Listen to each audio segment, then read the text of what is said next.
വിശേഷം എന്ന് പറഞ്ഞാൽ 4 മണിക്ക് എഴുന്നേറ്റ് ഒരിടം വരെ പോകാനുണ്ട്. പിന്നെ ചേട്ടൻ്റെ പട്ടാമ്പിലാണ് പണി.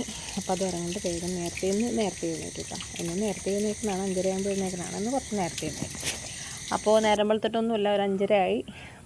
കുറച്ച് അലക്കാണ്ട് ഉമ്മറടിയും പാത്രം കഴുകലൊക്കെ ഞാൻ നേരത്തെ കഴിച്ച് വെച്ചിട്ടുണ്ട് കേട്ടോ. അപ്പോൾ എല്ലാ പണിയും കഴിച്ചിട്ട് ദീക്കുട്ടി അംഗനവാടിയിലാക്കി ഞാൻ നേരെ ബസ്സിൽ കയറിയിട്ട് 9 മണിയായപ്പോൾ പേടിച്ച് പറിച്ചുകൊണ്ട് ബസ്സിലിരുന്ന് ഭയങ്കര സ്പീഡായിരുന്നു കേട്ടോ.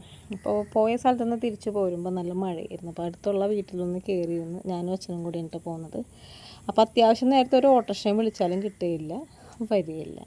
അപ്പോൾ അതൊക്കെ കഴിഞ്ഞ് നേരെ അംഗനവാടിയിലോട്ട് പോയി. 3:45 ഞാൻ അംഗനവാടിയിലെത്തി.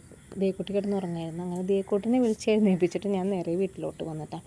എന്ത് ബിരിയാണി തന്നാലും എന്ത് സദ്യ തന്നെ മറ്റൊരു വീട്ടിൽ പോയിട്ട് വല്ല ഫംഗ്ഷൻ അങ്ങനെ പോയി കഴിച്ചാലും എനിക്ക് എൻ്റെ വീട്ടിൽ വന്നിട്ട് മീൻകറിയും കൂട്ടി ചോറിനോ കേട്ടോ. നിങ്ങളും ഇങ്ങനത്തെ ആൾക്കാരാണെങ്കിൽ ഒന്ന് കമൻറ്റ് ഇട്ടോളൂ കേട്ടോ.